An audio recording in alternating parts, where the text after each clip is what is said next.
Well, it's a big day for families in the South Bay. Sweetwater Union High School District, Chula Vista Elementary School District, a couple others, they all head back to school. And every year, I mean, you know this, it's a mix of emotions. Kids are excited, a little nervous, parents, I don't know, excited. Stressed? Stress, so much anxiety, so much stress. ABC 10 News anchor Gabe Salazar live in Bonita outside of Allen Elementary, where the bell is going to ring in just a few hours. And Gabe, of course, the teachers have been working really hard to get their classrooms ready. Yeah, good morning, Jared and Mel. So while a lot of families are still enjoying summer break, that's not the case for thousands of families here at the Chula Vista Elementary School District. It is the first day of school for Allen Elementary School included. And for them, that means lots of new backpacks, new clothes, and a lot of first day excitement. So we got to catch up with some teachers yesterday. Take a look at some video here as they were getting their classrooms ready. Inside the classrooms, teachers have spent weeks getting everything ready, decorating their rooms, reorganizing lessons, and in many cases spending hundreds of dollars of their own money on decorations, books, and extra supplies to create a welcoming learning environment. You'll also notice many classrooms look different than they did years ago. Instead of traditional rows of desks, many now feature flexible seating and collaborative tables, giving students more opportunities to work together, move around, and stay engaged through the day. District leaders say their focus this year is to continue building strong academic foundations while creating classrooms where every student feels welcome, supported, and ready to succeed from day one. So coming up at 6, we're going to speak to Superintendent of the Chula Vista Elementary School District, Dr. Reyes, to see what's new in this academic year. Also, I'm going to speak to some parents to see how much they spent for back-to-school supplies, clothing, and all the above. So that's going to be coming up in about an hour. Live at Allen Elementary School, Gabe Salazar, ABC 10 News. As we mentioned, it's going to be a hot first week of school for kids all over SoCal. We've talked about the heat wave, the watches, the warnings, all that's going to continue into next week. It's not just us. Other parts of the country are dealing with their own severe weather. Tropical storm Bertha will make landfall in Louisiana later today. People along the Gulf are prepping for rain, high wind, big waves, flooding. The East Coast is already trying to recover from flooding this week. West Virginia declared a state of emergency after flash floods trapped people in their homes. And in New York, rising water forced drivers onto the roof of their cars for rescues. The storms have already caused thousands of flight cancellations as well this morning. Breaking overnight, Iran attacks a U.S. base in Kuwait, launching a wave of drone strikes on U.S. Army sites at Camp Doha. The U.S. also launched its 11th straight night of strikes, aiming to weaken Iran's ability to threaten ships in the Strait of Hormuz. The cost of this war is adding up quickly. War Secretary Pete Hegseth says the U.S. has spent more than $37 billion on this conflict. And now the Trump administration wants more. They're asking Congress for $67 billion to continue this fighting. The human toll of this war is also rising.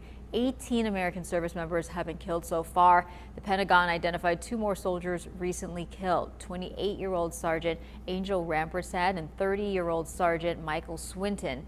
The cost of this war is sparking heated debate on Capitol Hill. Trump administration's efforts have been an utter and complete failure to win this war to this point. Your characterization of this incredible effort as a failure is reckless. I use the word failure to their leaders. You, sir, are the failure.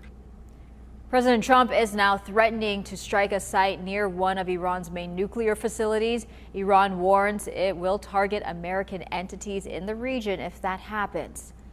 Well, as attacks ramp up in the Middle East, so do our gas prices here at home. San Diego's average went up by 3 cents overnight. It's now $5.62 a gallon, and nationally gas prices went up 4 cents to $4.06. The CDC has now confirmed over 4,100 cases of cyclospora. That's the parasite that causes severe stomach illness, and it's spreading all across the country. According to Reuters, in addition to the confirmed cases, they're also investigating more than 7,400 other cases. This makes 2026 the worst year on record for this kind of infection. Some of these infections have already been directly linked to shredded lettuce from Taylor Farms in Mexico. That company issued a recall. Health Secretary Robert F. Kennedy Jr. says the outbreak is, quote, under control. He's also defending the CDC after the agency ended mandatory reporting for the illness last year. We've had no cuts in our surveillance program. We did cuts in the food net program, but they were for redundant surveillance, and all the states will tell you that. We're still doing forensics, we're still doing surveillance in all the states.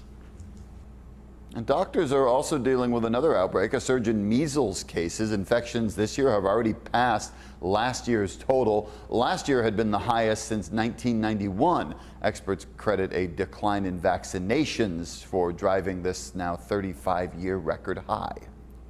The search for a missing Oceanside mother Angelica Brophy at Palomar Mountain State Park is now on hold.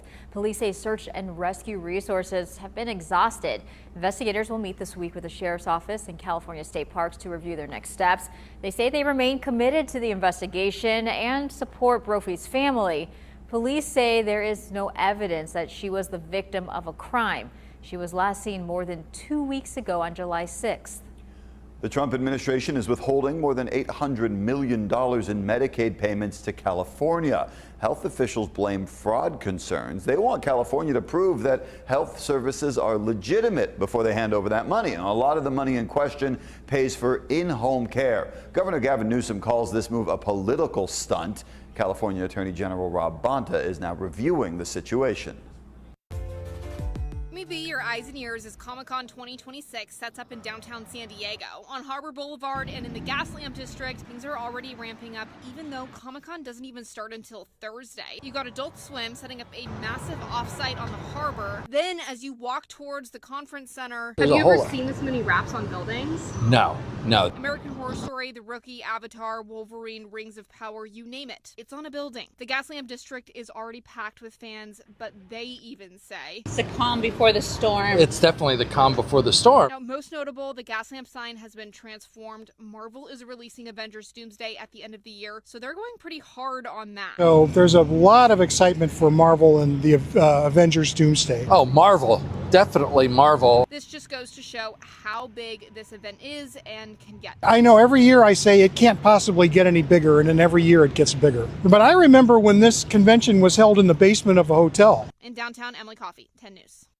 I walked around downtown a little bit yesterday. It is exciting and getting more exciting as the week goes on. That's your ABC 10 News Streamline. Everything you need to know today in under 10 minutes.